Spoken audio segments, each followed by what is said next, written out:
7월 23일 주일 다 죄 아래에 있다라는 제목으로 로마서 3장 1에서 20절의 내용입니다. 사랑의 하나님 감사합니다. 오늘도 말씀 묵상의 시간을 주심에 감사합니다. 이 시간에 하나님의 말씀을 통하여서 말씀이 들리고 복음이 들리기 원합니다. 말씀대로 믿고 살고 누린 인생이 되게 하시고 이 시간도 우리와 함께하여 주시옵소서. 감사드리옵고 예수님의 거룩하신 이름으로 기도드립니다. 아멘. 본문의 말씀입니다. 그런즉 유대인의 나음이 무엇이며 할례의 유익이 무엇이냐. 범사에 많으니 우선은 그들이 하나님의 말씀을 맡았음이니라. 어떤 자들이 믿지 아니하였으면 어찌하리요. 그 믿지 아니함이 하나님의 미쁘심을 패하겠느냐. 그럴 수 없느니라. 사람은 다 거짓되되 오직 하나님은 참되시다 할지어다. 기록된 바 주께서 주의 말씀에 의롭다함을 얻으시고 판단받으실 때에 이기려 하심이라 함과 같으니라. 그러나 우리 불의가 하나님의 의를 드러나게 하면 무슨 말 하리요. 내가 사람의 말하는 대로 말하노니 진노를 내리시는 하나님이 불의하시냐. 결코 그렇지 아니하리라. 만일 그러하면 하나님께서 어찌 세상을 심판하시리요. 그러나 나의 거짓말로 하나님의 참되심이 더 풍성하여 그 영광이 되었다면 어찌 내가 죄인처럼 심판을 받으리요. 또는 그러면 선을 이루기 위하여 악을 행하자 하지 않겠느냐. 어떤 이들이 이렇게 비방하여 우리가 이런 말을 한다고 하니 그들은 정죄받는 것이 마땅하니라. 그러면 어떠하냐. 우리는 나으냐? 결코 아니라. 유대인이나 헬라인이나 다 죄 아래에 있다고 우리가 이미 선언하였느니라.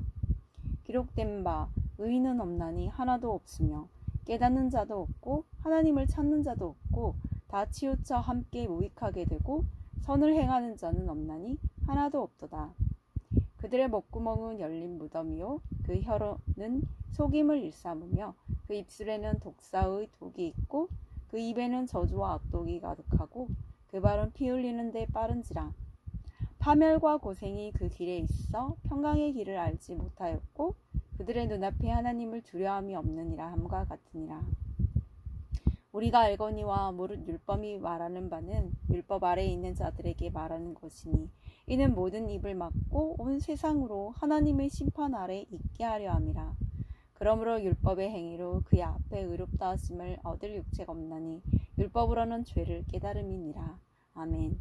도움말입니다. 미쁘심은 믿음직스럽고 진실함을 말합니다. 헬라인은 1차적으로는 헬라에서 태어난 사람이나 헬라어를 쓰는 민족을 의미합니다. 유대 사람과 헬라 사람을 대비하여 유대인이 아닌 모든 이방인을 가리키는 대명사처럼 사용되었습니다. 본문 요약입니다. 바울은 모든 사람이 거짓되되 오직 하나님만 참되시다고 말합니다. 유대인이나 헬라인이나 다 죄 아래에 있기에 의인은 없나니 하나도 없다고 합니다. 또한 그는 율법이 온 세상을 하나님의 심판 아래에 있게 하여 죄를 깨닫게 하는 것이지 율법의 행위로 의롭게 되는 것은 아니라고 분명히 말합니다. 오늘의 중보기도입니다. 하나님의 말씀을 맡은 교육자들이 나 같은 죄인 살리신 주님의 은혜를 일평생 힘있게 전하게 하옵소서. 아멘. 본문 해설입니다. 첫 번째, 유대인의 나음 1에서 8절의 내용입니다. 하나님은 유대인에게 뿐만 아니라 우리에게도 세상 그 무엇과 비교할 수 없는 나음과 유익이 되는 진리의 말씀을 주셨습니다. 그러나 우리는 하나님이 불의하다는 생각에 빠져 자기 죄를 합리화하곤 합니다. 내가 잘못되면 회개하기보다 하나님 탓을 하는 것입니다. 그러나 성도인 우리는 오직 하나님만이 참되심을 알고 하나님의 말씀을 맡은 자로서의 사명을 감당해야 합니다. 믿지 않는 가족과 이웃에게 말씀으로 죄를 이기고 해결하는 모습을 보여주어야 합니다. 적용 질문입니다. 나는 거짓과 죄를 합리화하는 이들을 살리고자 하나님의 말씀을 맡은 자로서 어떻게 사명을 감당하고 있습니까? 두 번째, 다 죄 아래에 있음. 9에서 18절의 내용입니다. 말씀은 우리가 유대인이든 헬라인이든 모두 죄 아래에 있다고 선언합니다. 이것은 인생이 일평생 죄의 멍에 아래 처해서 죄의 종노릇 할 수밖에 없다는 일종의 유죄 선언입니다. 죄가 나를 지배하기에 철저히 부패하여 생각으로, 입으로, 발로 죄의 길을 향해 달려갑니다. 이렇게 죄를 짓고도 깨닫지 못하는 것은 하나님을 두려워하지 않기 때문입니다.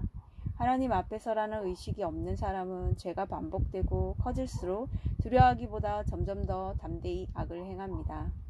적용 질문입니다. 하나님 앞에서 내가 죄인임을 얼마나 인정합니까? 아직도 내가 하나님을 두려워하지 않는 삶의 영역은 무엇입니까? 세 번째, 율법의 목적 19에서 20절의 내용입니다. 유대인은 율법을 행위로 받아들여 형식과 절기를 목숨같이 지켰습니다. 그러고는 당연히 하나님 앞에서 의롭다 하심을 얻은 줄로 생각했습니다. 그러나 율법의 본래 목적은 내가 하나님의 수준에 도달할 수 없는 죄인인 것을 깨닫게 하는 데 있습니다. 성도는 율법을 알면 알수록 자신이 전적으로 부패하고 전적으로 타락한 존재임을 깨닫게 됩니다. 하나님의 심판 아래 의롭다 여김 받을 의는 도덕적 의가 아닌 오직 예수님의 십자가 사랑인 보혈의 의뿐입니다. 적용 질문입니다. 나의 도덕적인 행위로 생색내는 대신 십자가 사랑으로 섬겨야 할 일은 무엇입니까? 오늘 기도하기는 하나님이 제게 말씀을 맡기신 사명을 망각하고 거짓과 불의를 행한 죄를 회개합니다. 하나님의 심판 아래 변명할 수 없는 죄인이면서도 하나님을 두려워하지 않고 담대히 악을 행하는 것을 용서해 주옵소서. 이제는 제가 하나님 앞에서 100% 죄인임을 알고 십자가 지는 삶을 살게 하옵소서. 아멘. 묵상 간증입니다. 의인은 없다라는 제목으로 곽예성님의 말씀 적용글입니다. 저는 외조부가 목사님이신 4대째 모태신앙인으로 태어났습니다. 하지만 하나님을 두려워하지 않고 술과 마약, 음란과 도박에 빠져 온갖 죄를 지으며 살았습니다. 결혼 후에도 그렇게 악하고 음란하게 살아가니 아내의 우울증과 의부증, 아들의 틱과 불안이 점점 심해졌습니다. 그러던 중 저는 아내를 따라 큐티하는 공동체로 인도되어 주님을 인격적으로 영접하게 되었습니다. 그러자 저의 여러 중독과 세상 지인들과의 모임이 모두 끊어지는 기적이 일어났습니다. 예배가 회복되고 영이 살아나면서 공동체에 온 지 5년 만에 저의 삶이 완전히 바뀌고 가정이 살아났습니다. 하지만 이 평안의 시기가 길어지니 다시 하나님에 대한 두려움이 조금씩 사라지고 저 자신이 괜찮은 사람이라는 생각이 들었습니다. 그러면서 그동안 잘 참아왔던 술을 다시 마시기 시작했고 돈이 조금 생기니 아내와 공동체에 묻지도 않고 주식을 사기도 했습니다. 그러나 주식은 폭락해서 큰 손해를 보게 되었습니다. 그제야 저는 교회 공동체에 저의 죄를 고백하며 다시는 주식에 손을 대지 않기로 약속했습니다. 저는 하나님의 율법과 사람의 법이 있어도 지키지 않고 내 뜻대로 수많은 죄를 지으며 살아온 죄인입니다. 이렇게 평생 죄만 짓고 살던 죄인이 하나님의 전적인 은혜로 잠깐 변화되는 삶을 맛봤을 뿐인데 내 공로로 그렇게 된 양 내 의를 내세웠던 것을 회개합니다. 지금처럼 믿음의 공동체에서 저의 죄와 잘못을 알려주는 지체들이 없었다면 저는 여전히 술과 마약, 음란과 도박에 중독되어 살았을 인생입니다. 그럼에도 여전히 내 생각이 앞서고 욕심이 생기는 상황이 늘 찾아옵니다. 그러나 그때마다 내 죄를 보게 하는 큐티 말씀을 주시고 중독에 빠지지 않도록 권면해주고 언제나 묻고 갈 수 있는 공동체로 인도해 주시는 하나님께 감사드립니다. 이분의 적용하기는 신경정신과에 가서 알코올 중독 약물 치료를 받겠습니다.